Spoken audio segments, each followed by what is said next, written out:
अली अली उठ जाए, 2 बज गए।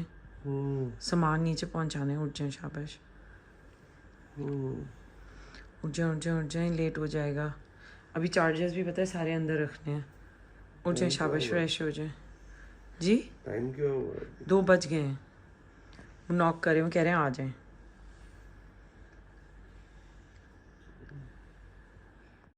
नहीं जनाब, जैसे तैसे करके सुबह 3:30 बजे मैं उठ गया। हमारी यहाँ से रवानगी थी, यानी करबला से हमने जाना था पहले बगदाद, बगदाद से जाएंगे हम दुबई, और दुबई से फिर हमने पहुँचना था सियालकोट एयरपोर्ट। अब मेरी तैयारी का आखिरी मरहला था, सब कह रहे थे जल्दी पहुँचो, मैंने कहा मैं आया। बाद हम होटल की लॉबी में इकट्ठे हो गए, बच्चे भी नीचे आ गए, ख़वातीन भी आ गईं। हमारा काफ़िला कोई 60 लोगों पर जो है वो मुश्तमिल था।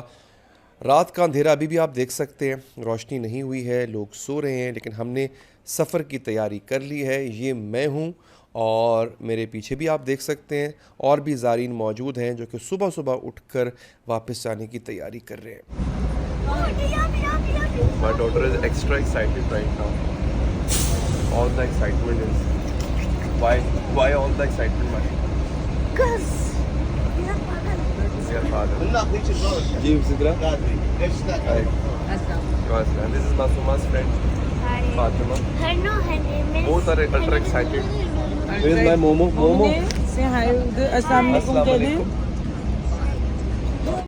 Hello guys, this is my papa's channel and I'm very relaxed over here. I have so much leg space over here, bro.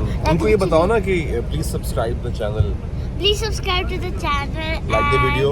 Like the video and subscribe and share. And press the bell button. And press the bell button for more notifications. Yeah. And is. बच्चे तो मेरे काफ़ी excited थे क्योंकि उनके लिए ये पहली दफ़ा बस का सफ़र था जो कि इतना लंबा होने जा रहा था। आप देख सकते हैं निकले थे हम रात को और निकलते निकलते बस में बैठते हुए तैयारी करते हुए दिन हो गया है। हम अब करबला मोहल्ला से निकल पड़े हैं। पीछे अलामा साहब का आवाज़ जारी है, हमें इंस्ट्रक्शंस दे रहे हैं, हमें बता रहे हैं हमें क्या करना चाहिए क्या नहीं करना चाहिए। करबला से बगदाद कोई 2 से ढाई घंटे का सफ़र है। ज़रा जल्दी बीत जाएगा क्योंकि हम सुबह सुबह निकले हैं, ट्रैफिक कम होती है। इराक़ में ट्रैफिक बहुत ज़्यादा होती है। सो हमारा सफ़र जारी है। अब अगला पड़ाव इंशाल्लाह बगदाद होगा। जब हम जा रहे थे बगदाद की जानिब तो रास्ते में एक ऐसा हरम आया, एक ऐसा रोज़ा आया कि जिसके बारे में जब हमें अलामा साहब ने बताया तो रोंगटे खड़े हो गए। ये सुनिए क्या बताया उन्होंने। ये किनका हरम है? ये हजरत ओन बिन अब्दुल्ला का हरम है जो कि जनाब अकील के बेटे हैं, सॉरी जनाब जाफ़र तैयार के पोते हैं और जनाब ज़ैनब सलामुल्लाह के बेटे हैं। ये पाकिस्तानी मोमिनीन ने इसको बनवाया है। अच्छा। और बेहतरीन जो है वो इस पे काम हो रहा है और बड़ा खूबसूरत करके इस पे जो है वो हर तरह की जो है वो तज़ीनो आराइश कर रहे हैं माशाल्लाह। ये दरवाज़ा इधर से बंद है। शुक्र है ट्रैफिक कम थी तो हमने अपना सफ़र यूं ही जारी रखा। बस में ज़रा नाश्ता भी दिया गया हमें जो कि हमने कर लिया था और हम बिल्कुल करीब पहुंच चुके थे। ले जी, हम बगदाद एयरपोर्ट पहुंच चुके थे। इससे पहले जब मेरा करबला आना हुआ मैंने नजफ़ एयरपोर्ट पर लैंड किया, वहीं से वापसी हुई।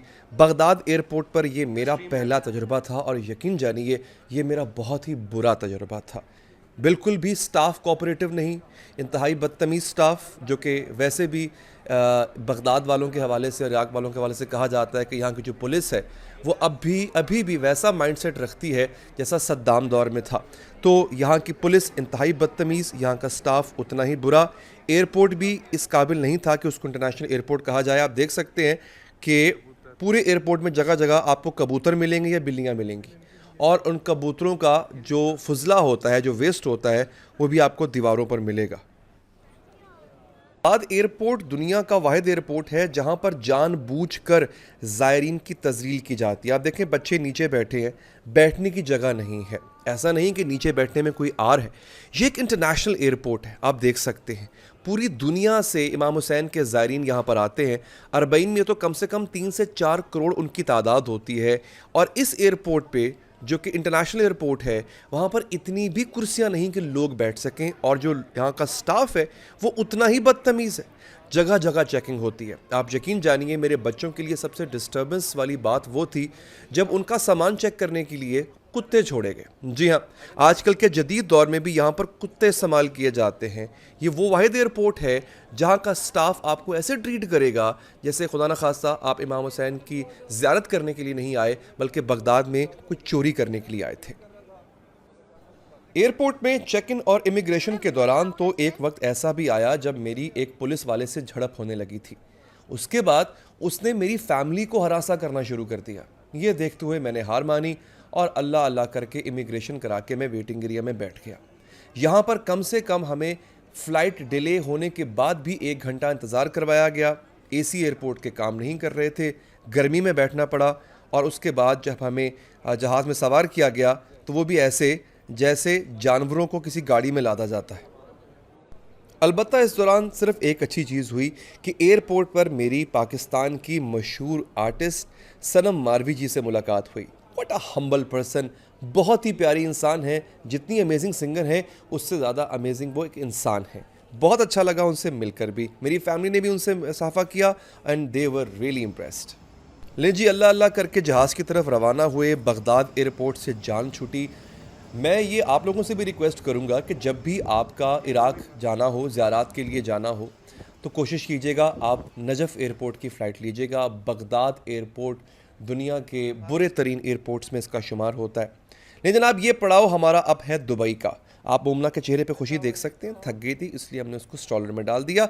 दुबई एयरपोर्ट हम लोग पहुँच चुके हैं और ये आप देख भी सकते हैं। एक ट्रेन में सवार हुए, ट्रेन से एक टर्मिनल से दूसरे टर्मिनल हम जाएंगे और उसके बाद वहाँ पे हमारा जो है वो तकरीबन 6 से 7 घंटे का स्टे था। वो स्टे हमारा अच्छा गुजर गया, उसकी भी आपको झलक दिखाता हूँ। दुबई एयरपोर्ट की सबसे अच्छी बात मुझे ये लगती है कि यहाँ पर सब कुछ ऑटोमेशन के साथ होता है, सीमलेस होता है। ह्यूमन इंटरेक्शन सबसे कम होता है। आपको कोई पुलिस वाला नज़र नहीं आएगा, कोई आपको बताता हुआ नज़र नहीं आएगा, यहाँ खड़े हो जाएं, यहाँ बैठ जाएं।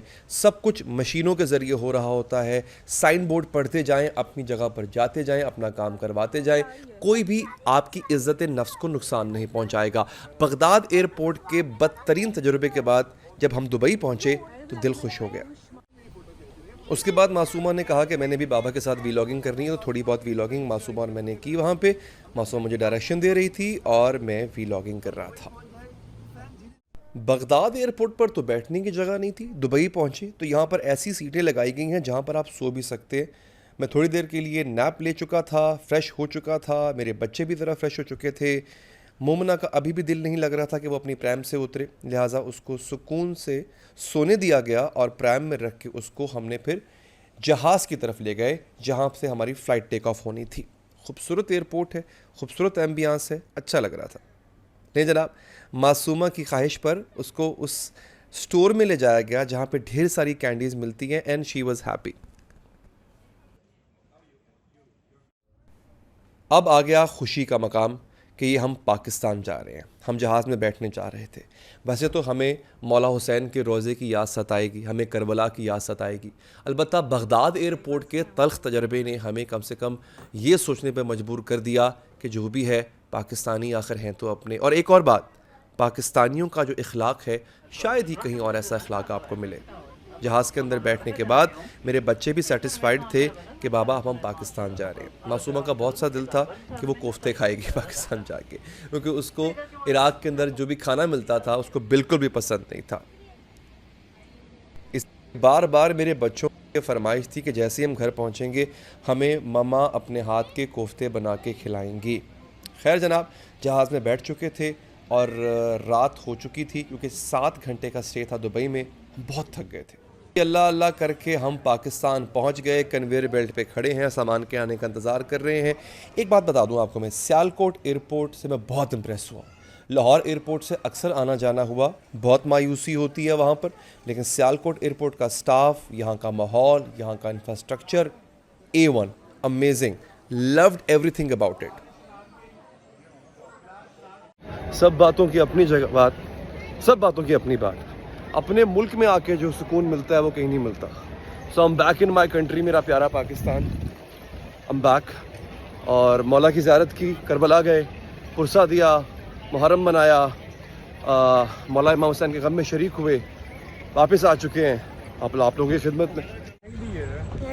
मैं देखना फ्रेम ठीक आ रहा है मेरा, मैं नजर आ रहा हूँ। सो फाइनली पाकिस्तान हम पहुंच गए। मौला के दर पे हाजिरी दी, बहुत अच्छा लगा, पुरसा दिया आज़ादारी की, बहुत अच्छा लगा। मेरी फैमिली आप देख सकते हैं, थके हुए हैं सब, लेकिन खुश है कि हम पाकिस्तान खैर खैरियत से वापस पहुंच गए। हमारा साथ दिया न्यू फैमिली मेम्बर ने, फातिमा ने, हमारे बड़े प्यारे भाई रज़ा भाई ने हमारे साथ रहे, बहुत प्यार दिया उन्होंने। एक बात तो वैसे है रज़ा भाई कि ठीक है मौला के हरम में हम गए, बहुत खुशी है इस बात की कि उन्होंने बुलाया, लेकिन अपना वतन तो अपना वतन होता है ना। तो हम अपने प्यारे पाकिस्तान में वापस आ चुके हैं और फिर यहाँ की खबरें अब आपको आज से देना शुरू कर देंगे। आप लोग अपना बहुत बहुत ख्याल रखिएगा, टेक केयर, और हाँ सब्सक्राइब ज़रूर करिए। अल्लाह हाफिज़।